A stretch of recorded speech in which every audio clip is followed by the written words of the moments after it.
nongeye kubaha ikaze mwese mudukunda mudukurikirana. Imana ibaha umugisha. Ndagira ngo mbashimire, komenti zanyu narazibonye, abantu mwanyandikiye mumpa kuraje, abantu mwanyandikiye mumbwira ati turagushyigikiye. Ni ukuri Imana ibaha umugisha. Muri uyu mwanya rero nagira ngo dusangire ijambo ry'imbaraga zo gusenga. Mu gusenga turasubizwa. Iyo dusenze turasubizwa, tubona ibyo twasengeye. Muribuka inkuru za Hana, ntago turi buze kuzijyamo cyane, ariko wenda namwe muzafata umwanya musome mwumve uburyo Hana yarababaye, uburyo yari ingumba atabyaraga, ariko akaza gusenga Imana ikamuha umwana. Reka mbasomereho gatoya kuri Samweli wa mbere igice cya mbere umurongo wa 13. Reka dusome mu izina rya Yesu. Kandi muri uwo mwanya Hana yasabiraga mu mutima we, iminwa ye ikanyeganyega ariko ijwi rye ntirihinguke. Nicyo cyatumye Eli yibwira ko yasinze. Ku murongo wa 14, nuko Eli aramubaza ati, uzageza he isindwe ryawe? Mbese waretse vino yawe? Ku murongo wa 15, Hana aramusubiza ati, ashwi databuja, ndi umugore ufite umutima ubabaye, ntabwo nanyoye vino cyangwa igisindisha cyose, ahubwo nsutse imbere y'Uwiteka amaganya y'umutima wanjye.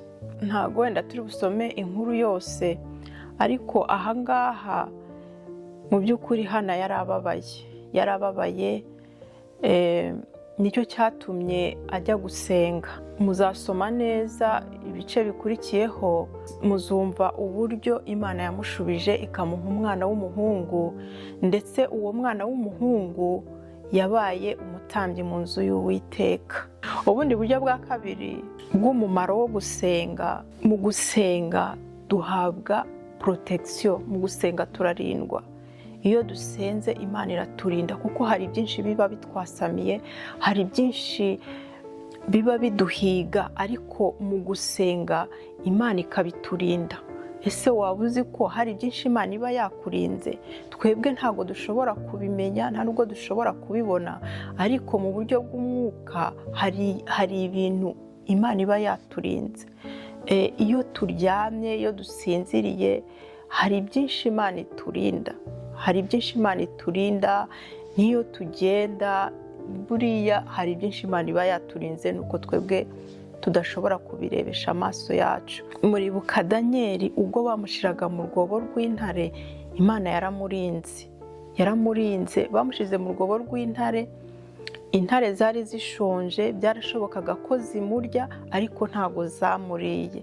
Kuba zitaramuriye nta zindi mbaraga zatumye zitamurya, ahubwo ni imbaraga z'Uwiteka, ni amasengesho yiwe. Amasengesho niyo yatumye Imana imushyiraho uburinzi, za ntare zikamureba zikamwihorera. Ubundi buryo bwa gatatu, mu gusenga duhabwa imbaraga. Iyo twasenze Imana iduha imbaraga z'umwuka wera. Muribuka Yesu ubwo yasengaga, ubwo yafataga iminsi 40 n'amajoro 40 atarya atanywa, yakoze ibitangaza byinshi. Ikindi kandi, iyo yakoraga igitangaza hari imbaraga zamuvagamo. Izo mbaraga rero iyo zamuvagamo, nibyo byatumaga asubira gusenga. Rero mu gusenga ntabwo bivuze ngo turasenga bikaba birarangiye, oya. Ahubwo gusenga ni uguhozaho. Tugomba guhora dusenga iteka, kuko n'ijambo ry'Imana riravuga ngo dusenge ubudasiba. Ntabwo dusenga kuko twahuye n'ibibazo, ntabwo dusenga kuko twahuye n'intambara, hoya. Waba ufite ibibazo, waba udafite ibibazo, ugomba gusenga, kuko gusenga ni ubuzima, gusenga ni imibereho. Mu gusoza nagira ngo mbashishikarize gusenga ni ubuzima, gusenga ni imibereho, gusenga bikingura ijuru, kandi gusenga hari ibyo tubona, hari ibyo tumenya bivuye mu gusenga. Gusenga ni ukuganira n'Imana, gusenga ni ugusabana n'Imana, gusenga ni ukwiyunga n'Imana, kuko iyo twataye inzira, iyo twavuye mu murongo, iyo twongeye kuza ku Mana bituma twongera kwiyunga n'Imana, tukongera tukagirana ubusabane n'Imana. Wowe wumva utagifite ubusabane n'Imana, wumva uri kure y'Imana, reka dusenge, dufatanye gusenga, kandi wongere ugarure ibihe byawe, wongere usenge, wongere usabane n'Imana, wongere wiyunge n'Umwami wacu. Data, turagushimye kubw'ijambo ryawe, reka twongere kukubona mu zindi mbaraga, twongere kukumva, kandi utugarure ibihe byacu.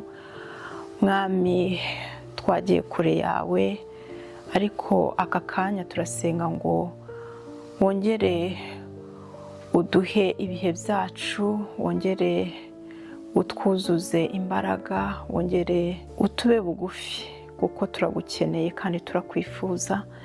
Dukeneye kongera kuganirizwa nawe, dukeneye kongera gusubizwamo imbaraga.